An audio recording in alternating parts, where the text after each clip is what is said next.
Welcome back. I'm Karen Pugliese. At issue today, family finances. When your partner got down on bended knee and popped the question, ever thought of answering with, "First I want to check your credit rating"? Topping the list of things that married couples fight about is money. And if you're planning to have kids, conservative estimates tell us that each little bundle of joy is going to cost us $500,000 in food, clothing, healthcare, and college funds.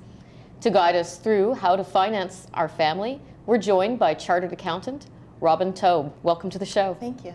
So, probably a wedding proposal is not the right time exactly to bring up finances, but there's probably a few things we should talk about before we settle down and get married. What should we be talking about? I think when you get engaged and you're planning the wedding, it's a good time to discuss some of these issues because it may not be the first time you're talking about money issues, but you are spending quite a lot of money, presumably, on a wedding. So it does bring up these issues about prioritization.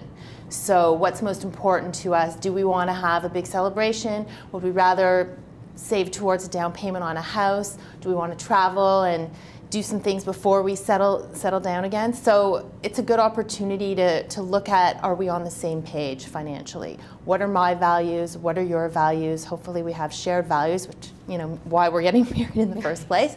And how do we bring those towards forming financial goals for ourselves as a couple?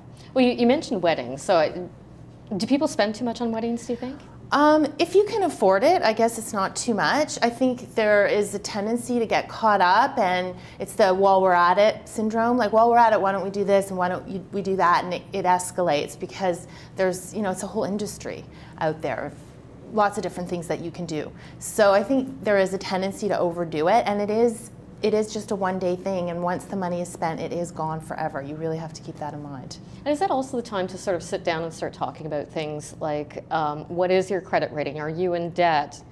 Should we be, planning to save for your retirement? Like, is that the time when you're engaged? I think so, because I think, you want to start off your relationship in an open, honest way, and if someone is bringing, let's say, debt into the relationship or a lousy credit score, or if one of you is a big spender and the other tends to be more frugal, I think it's a good time to lay those issues on the table. I've actually done a program with engaged couples, and it was mostly about social, the social side of getting married, but there was one segment which I led, which was about finances and getting on the same page, because as you know, it can really drive a wedge in a relationship and lead to, unfortunately, to divorce. Oh, if people are arguing at that point, should they go out and sort of get a professional to sit down with them and help them figure things out? Yeah, probably. I mean, I think a lot of religious communities encourage them to get pre-marriage counseling, and the financial part should really be just as important, because yes, I think it can lead to a lot of arguments, and these things will come to a head, I guess, as they're planning the wedding, but there are so many more things that they're going to have to work on together as a couple. Well, now, let's go beyond that and think about planning to have kids. You say that planning to have kids is a little bit like starting a business. What do you mean by that? Well, I mean, starting from when they're very young, you've got so much equipment, if you want to call it that, things that you need, strollers and high chairs and car seats and all that kind of stuff is expensive. And if you want to enroll them in preschool, that's something that is not public.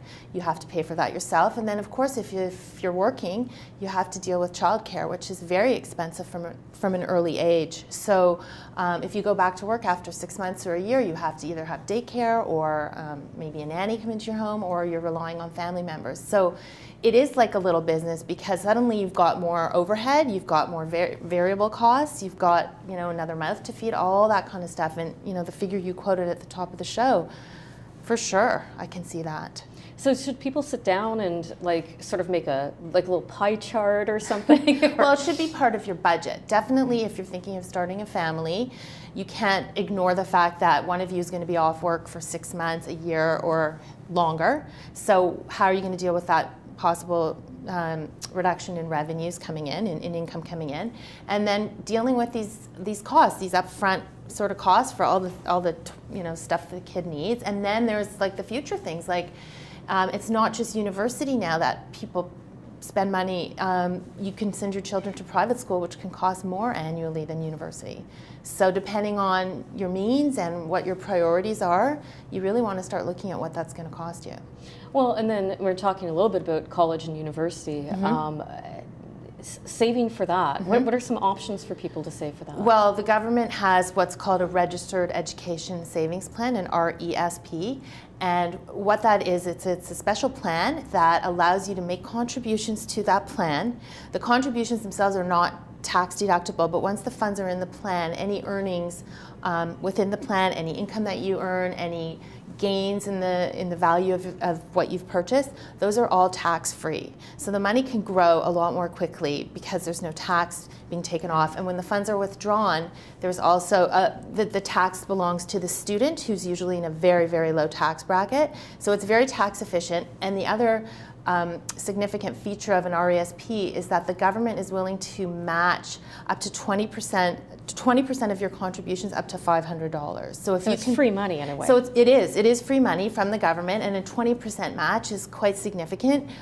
So if you put in $2,500 for one beneficiary, the government will give you $500. Well, no, if your kid doesn't go to school in the end, do you lose it all? No, if they don't end up going to post high school, you could transfer it to another family member. There are ways to transfer it to your RSP, and then worst comes to worst, you could take it out and pay the tax on it. But I think there is some flexibility in terms of if one child doesn't go, but you have another one that does, you could use it for the second child. Okay, now what about getting your kids to save up for their own university? That's something we all want to do, yeah, but ideally. I don't know anybody who does it. What are the tips to get the kids thinking saving? That way? I think with kids, to teach them about money, you got to start really early. So as soon as they're around 7, to give them an allowance that they can manage themselves. So they're making the choices about saving, spending, donating, and maybe even long-term investing. So showing them how to do that, guiding them, but letting them make those decisions. And it's hard for them because they don't have a lot of opportunities to earn, kids. Right. Young kids can babysit, and there's little things that they can do. But I guess once they're in high school and university, they can get real jobs in the summer. And once they're in that habit of thinking about, taking a percentage off the top towards savings, like you hear 10% a lot, and then just as long as they don't think that it's all available for discretionary fun spending. They have to understand that they need to take some portion and save it, some portion spend it, some portion give it away. Okay, and how about, nobody really likes to plan for this, but how about divorce? I mean, you could end up being a single mom or a single dad. It's something that we see happening frequently these days.